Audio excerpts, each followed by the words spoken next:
closure nearly 4 years after a gruesome murder at a Venice hotel. This is Nightside. I'm Courtney Robinson. And I'm Dave Wagner. The man who beat and killed a housekeeper is now in prison for the rest of his life after a surprise plea deal.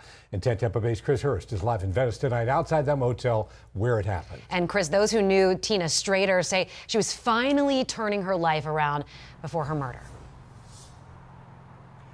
Yeah, that's right, Dave and Courtney. But for that suspect, he was claiming insanity up until this week. But on Monday, Stephen Havrilka changed his plea to guilty, and a judge sentenced him to life in prison.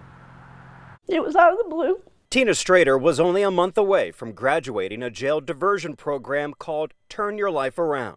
She was very excited about that and very proud of herself. Wendy Patrick was her caseworker. I just was dumbfounded. So unnecessary and unexpected. But 4 years ago this April, as Strader cleaned room 205 at what was the Venice Rodeway Inn, Stephen Havrilka followed her inside, beat her to death, and stuffed a towel in her mouth. I got a call from her husband about what had happened during her work hours at her workplace and that she was at the hospital. She died that day. Havrilka was caught on camera going into the room and was speaking gibberish when he was later arrested.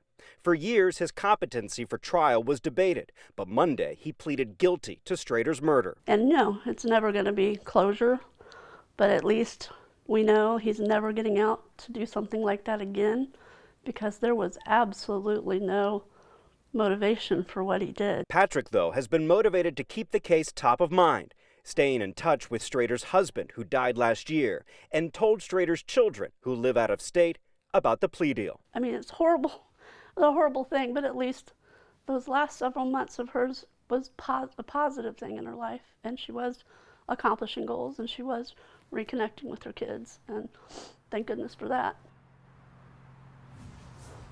Now, Havrilka has a violent rap sheet both before and after Strader's murder. While he's been in jail, he's been charged with beating other inmates and assaulting a corrections officer. Live in Venice, Chris Hurst, 10 Tampa Bay.